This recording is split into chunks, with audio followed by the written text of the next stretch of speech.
Hey, welcome to the Inner Circle podcast, where growth minded leaders come together to build better businesses and better lives.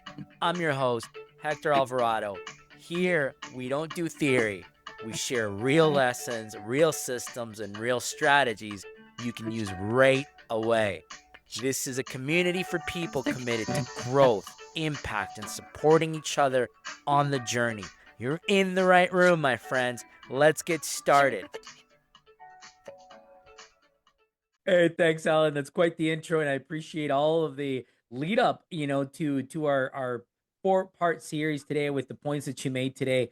You were bang on. As we talk about some of the qualities and some of the real experience that can be learned from the Think and Grow Rich book. I mean, it's amazing. It's a great read.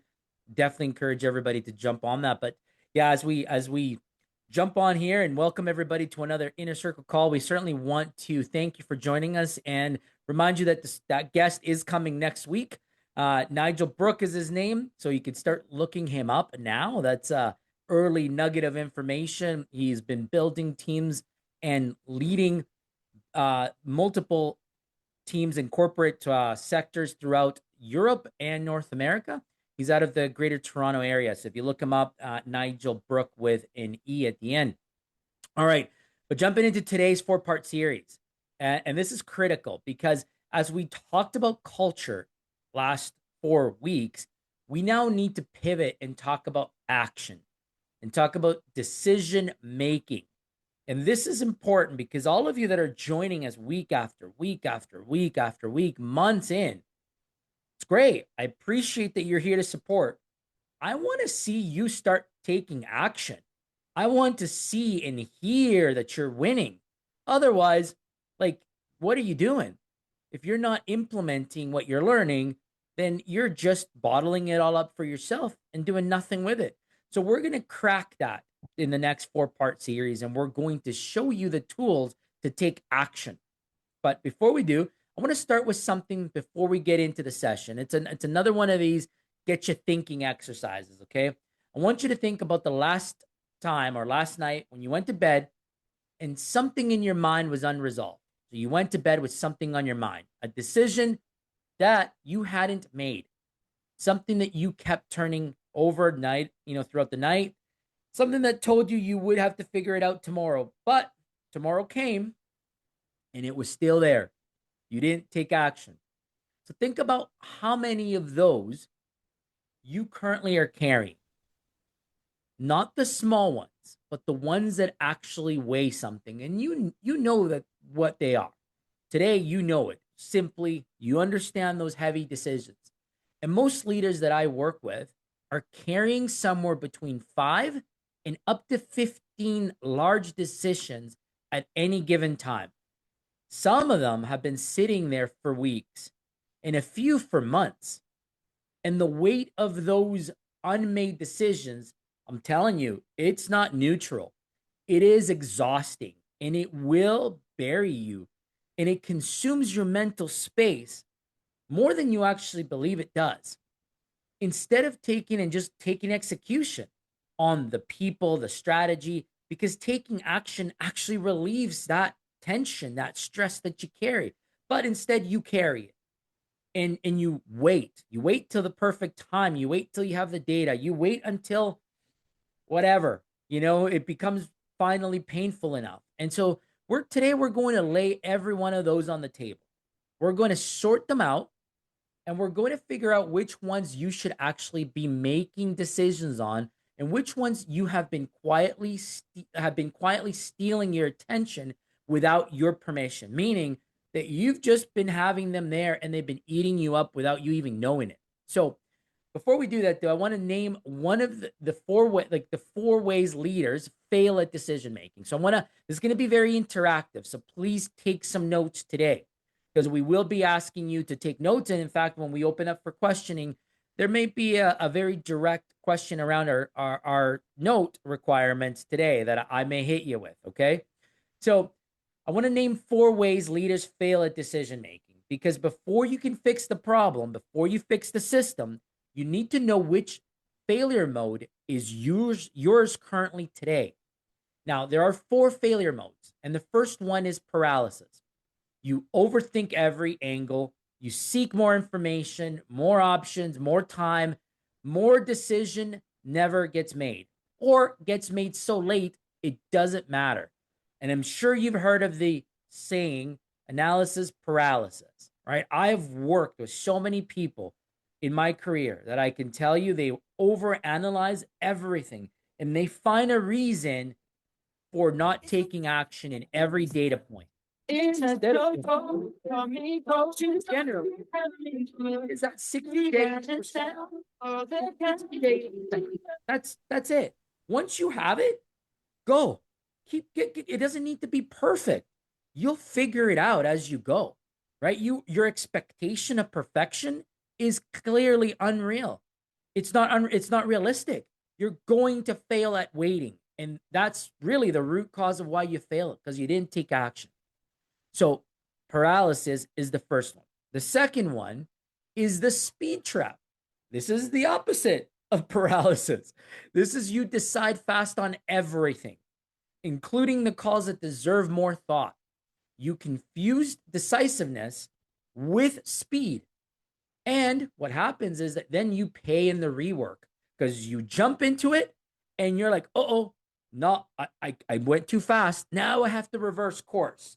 And what you do in that situation is you actually hurt your trust group.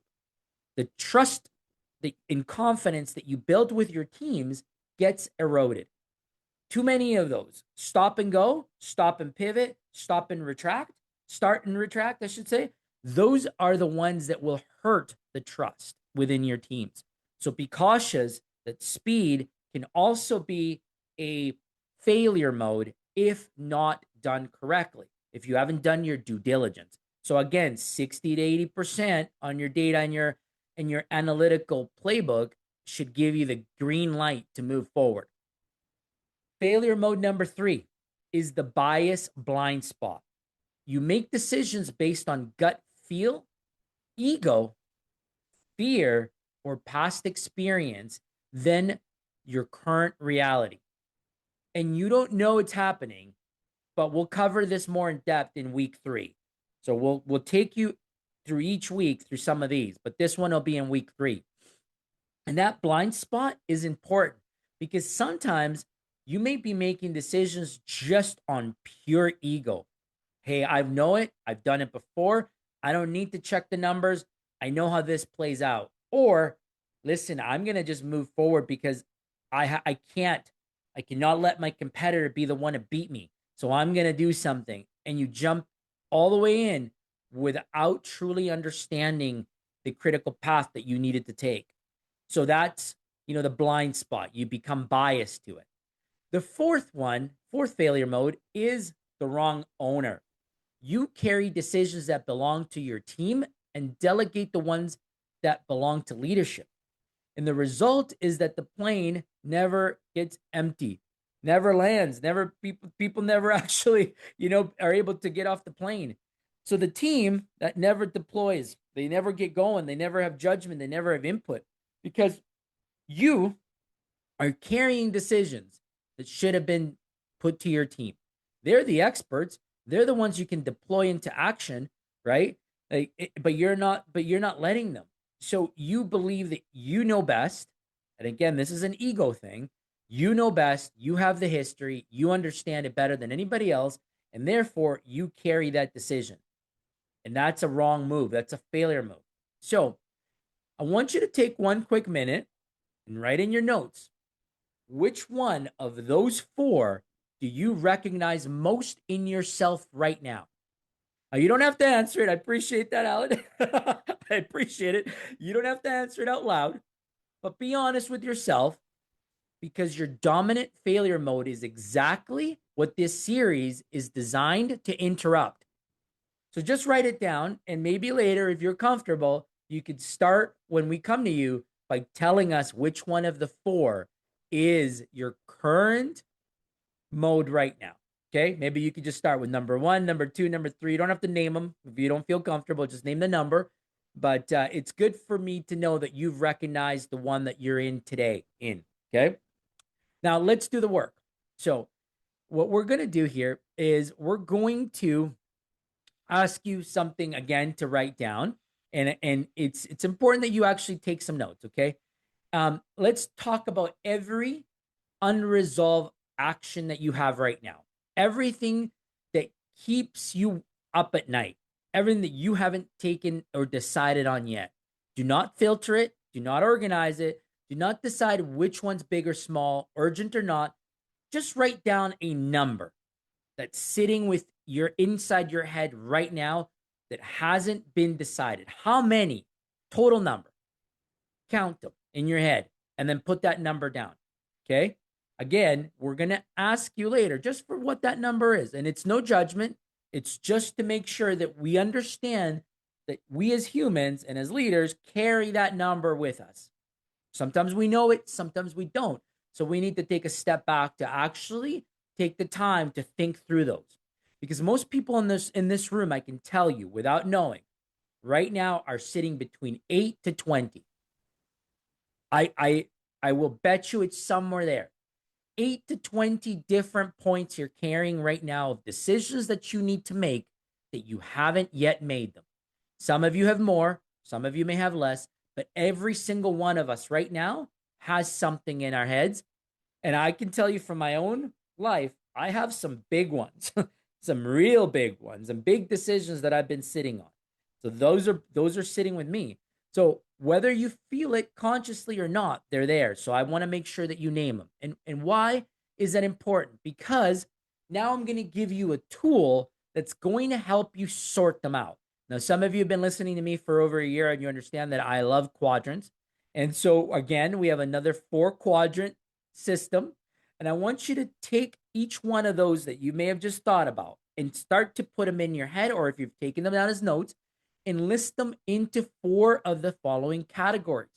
I'm going to give you the following 4 quadrants. So turn your page into a 4-quadrant system.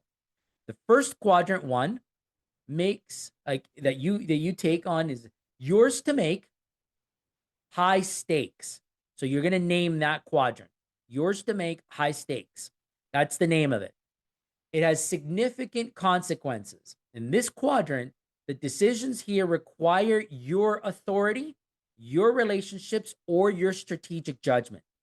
No one else in the organization can or should make these calls.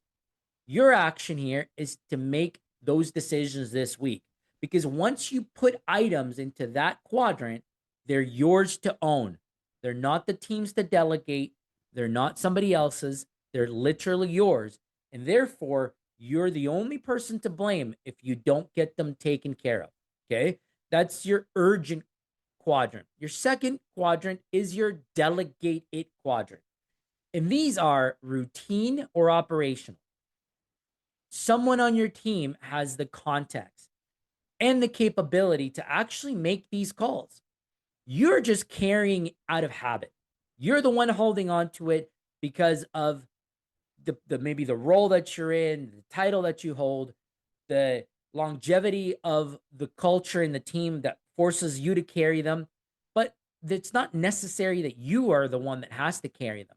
Your action this week, if you place those items into quadrant 2, is to name the owner in which you need to hand them off to. You don't need to hand them off yet. We want to get you comfortable in that.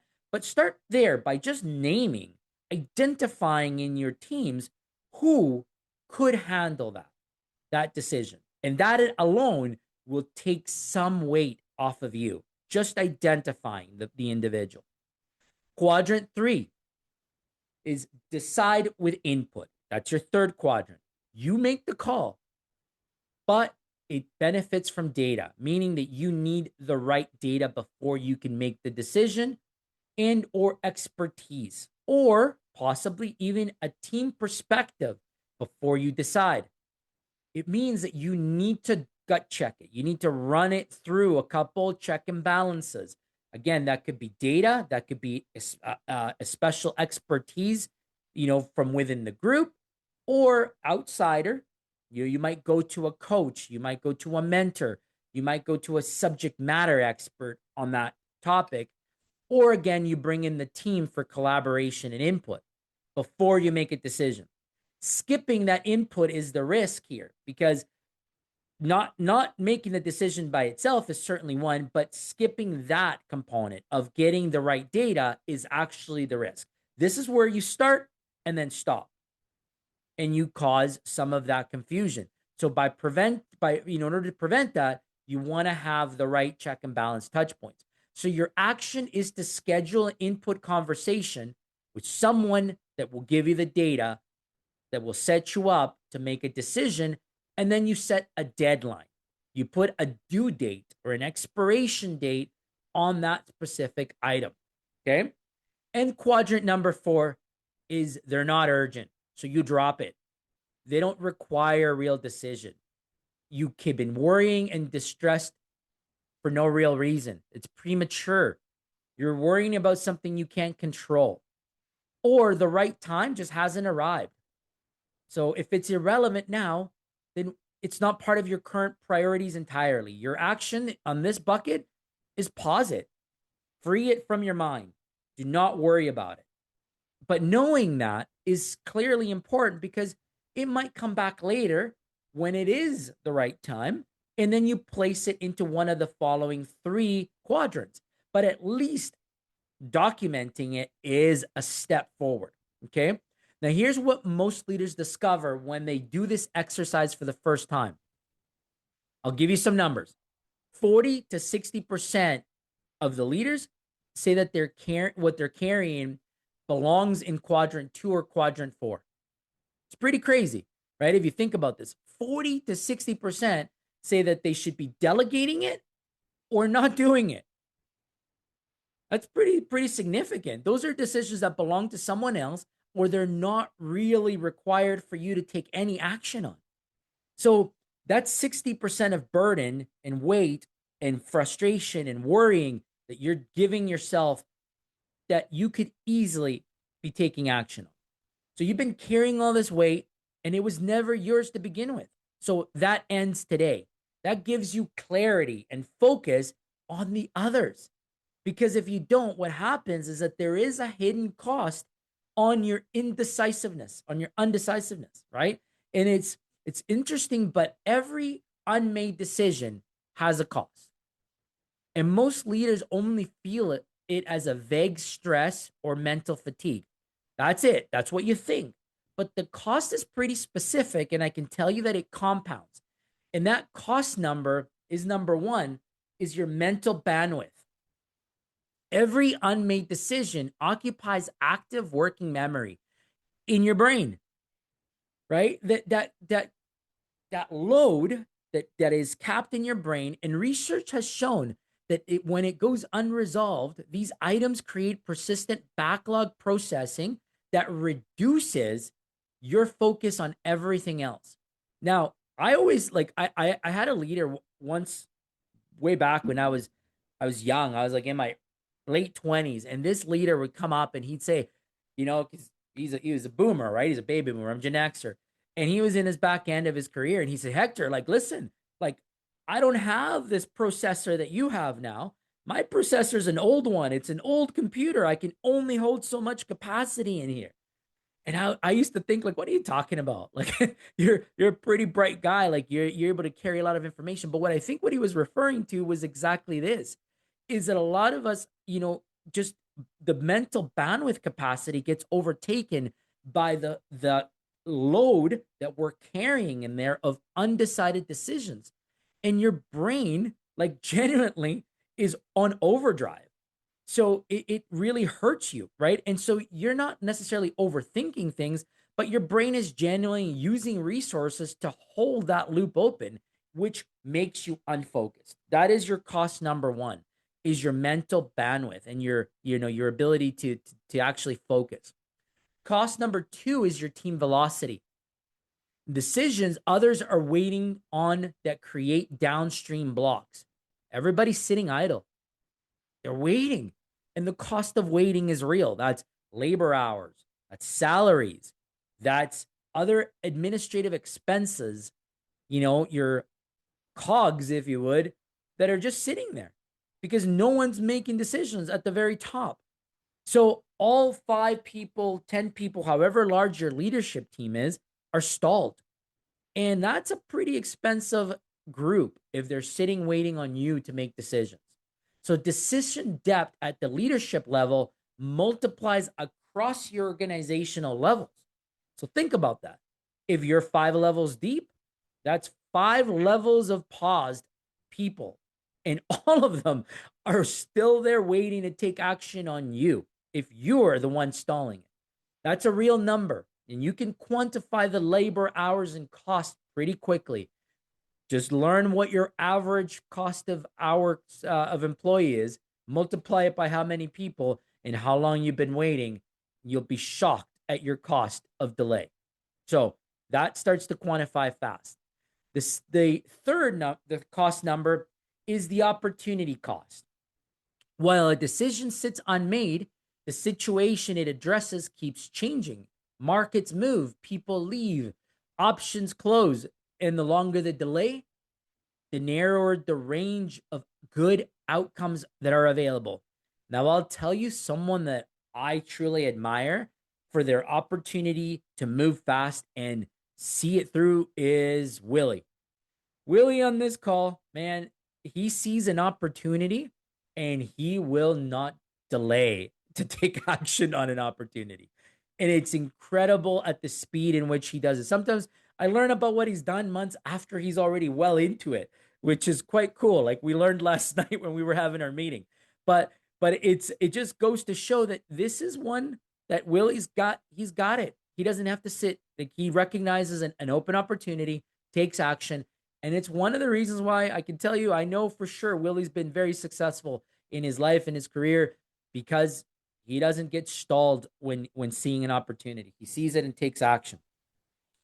Cost number 4 is trust erosion.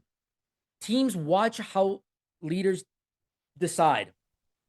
And a leader who consistently delays, reserves, reverses, or avoids decisions will lose credibility.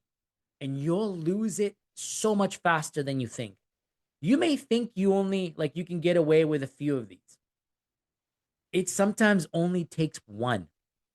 It only takes one. And I know that's hard to hear, but one stop and backtrack. One stop is the first point where people may be like, hey, does that person have what it takes to lead us? Like did they not see this through?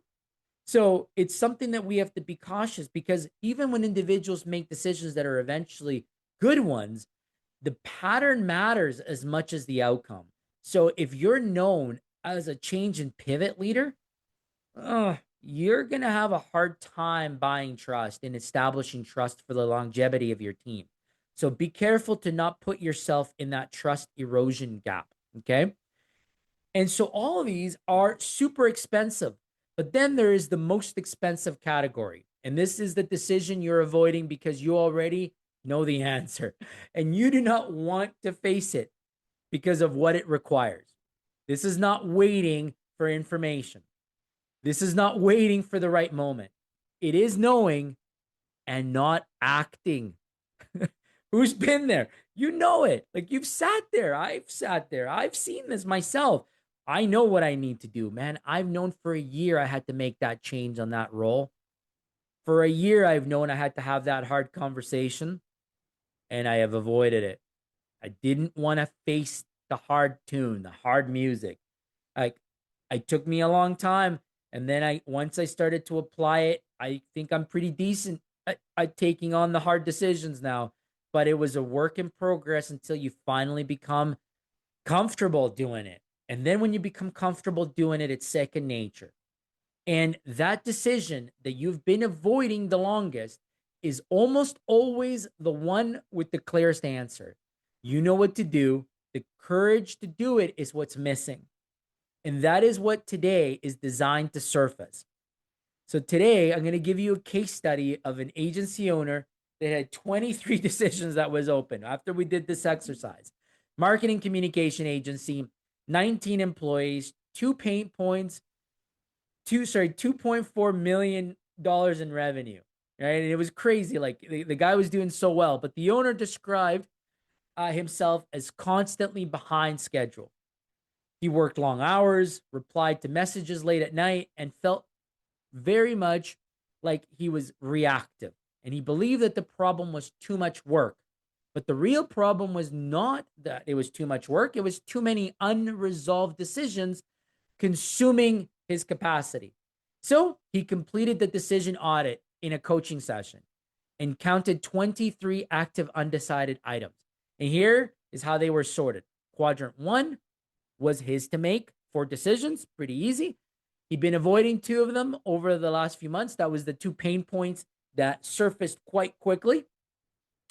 And then in quadrant 2, it was the delegate quadrant. Remember that one? And there was more than half a list that lived there.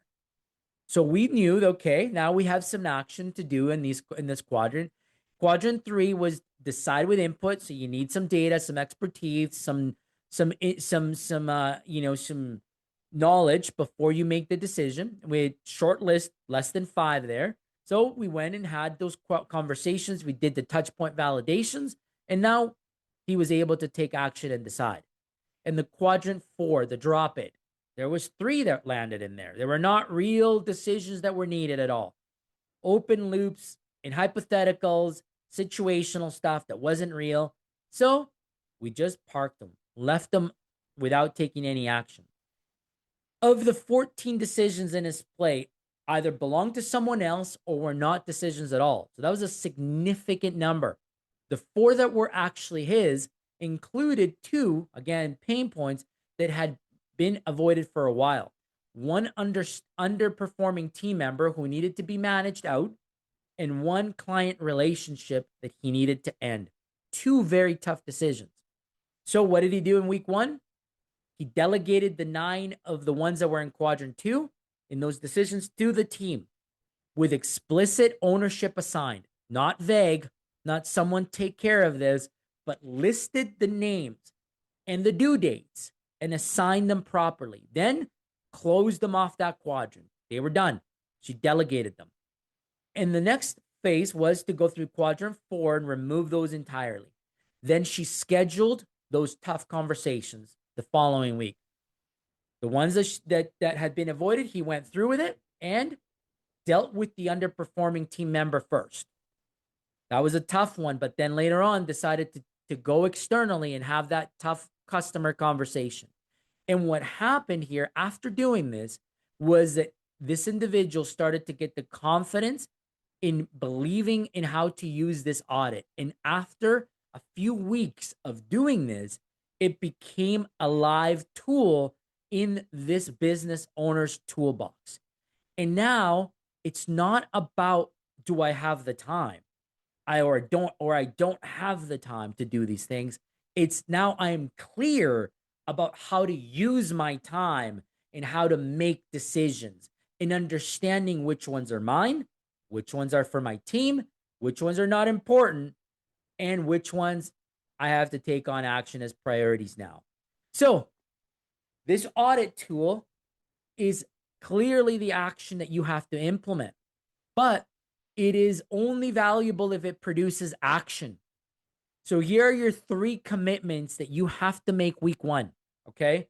Commitment 1 is you must delegate 3 decisions today from the quadrant 2, because I know you have more than 1. So I'm giving you 3 because I know the number could land above 3, but go from 1 to 3 on that quadrant 2 list. Pick the 3 decisions that belong most clearly to someone on your team. Just name the owner. That's all you need to do. Just name the owner of who you're going to have that conversation with. You'll get there, but when you're ready, I'm going to give you the exact words to use. Hey, Bob, this decision that I've been sitting on for a while, I've actually come to recognize that it is yours to make. I believe and trust in your expertise and your skill set to make the right call here. So here's what I need you to consider.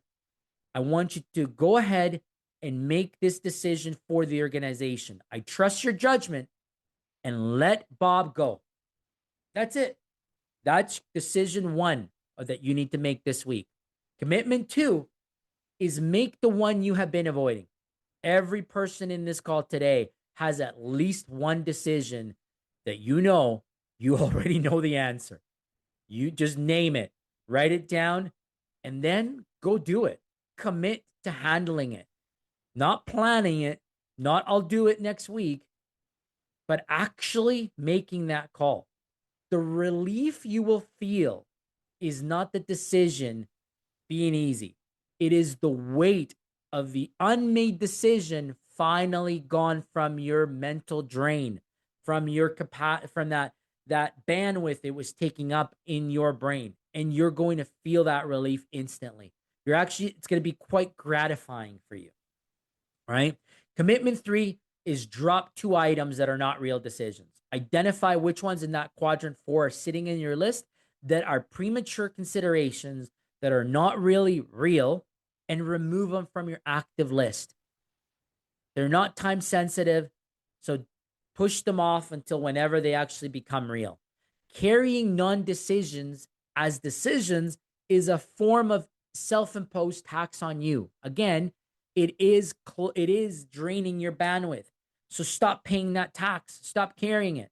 It's not real yet. You don't need to worry about it. But understanding it is the first step, that it isn't critical. And that's how you can live with knowing that it isn't urgent. Okay. Now, that's week 1.